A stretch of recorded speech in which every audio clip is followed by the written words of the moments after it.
আমি ডক্টর মোহাম্মদ আব্দুল আহাদ রেসিডেন্ট হিসেবে ঢাকা মেডিকেল কলেজে কর্মরত আছি।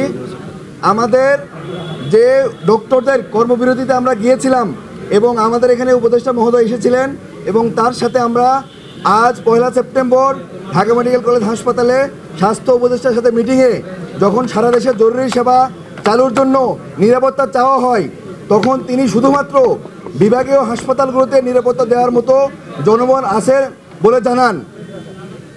তাই বিভাগীয় হাসপাতালগুলোতে 1:1, আমি আবার বলছি, একজন ডক্টর একজন সিকিউরিটি ফোর্সের সদস্য, সেটা হয়তোবা আর্মি হতে পারে, সেটা হয়তোবা পুলিশ হতে পারে, 1:1 সিকিউরিটি নিশ্চিত করে ঠিক তখনই যেসব হাসপাতালে এই সিকিউরিটি এনশিওর করা হবে শুধুমাত্র ইমার্জেন্সি সেবা চালু থাকবে।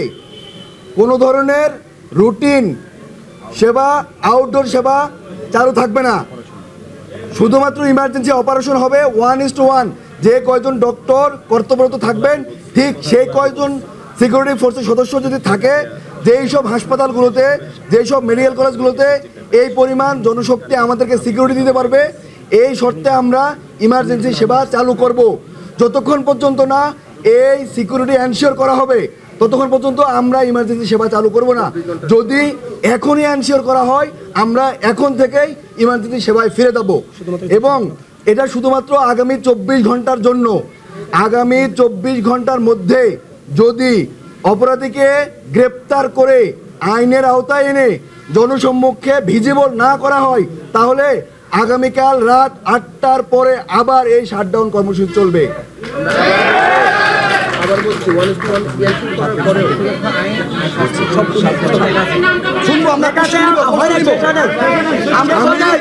আমি আরো বলতে চাই আগামী 7 দিন পর্যন্ত, আমি আবারও বলছি আগামী 7 দিন পর্যন্ত সারা বাংলাদেশের সকল ধরনের আউটডোর এবং রুটিন সেবা বন্ধ থাকবে। এই 7 দিনের মধ্যে আমাদের 2টা দাবি ছিল। এটা স্বাস্থ্য অধিদপ্তরের আন্ডারে স্বতন্ত্র স্বাস্থ্য পুলিশের নিয়োগ দিতে হবে এবং এইটা এনশিওর করতে হবে এবং আমাদের চিকিৎসকদের নিরাপত্তার জন্য চিকিৎসক সুরক্ষা আইন প্রণয়ন করতে হবে। এই 7 দিনের মধ্যে যদি আমরা এই 2টা সেবা পাই তাহলে আমরা আবার আউটডোর সেবা এবং রুটিন সেবায় ফিরে যাব। আদারওয়াইজ এই 7 দিনের মধ্যে যদি আমরা কোনো ধরনের কোনো সুরাহা না পাই তাহলে আমাদের এই আউটডোর সেবা এবং রুটিন সেবা বন্ধ থাকবে।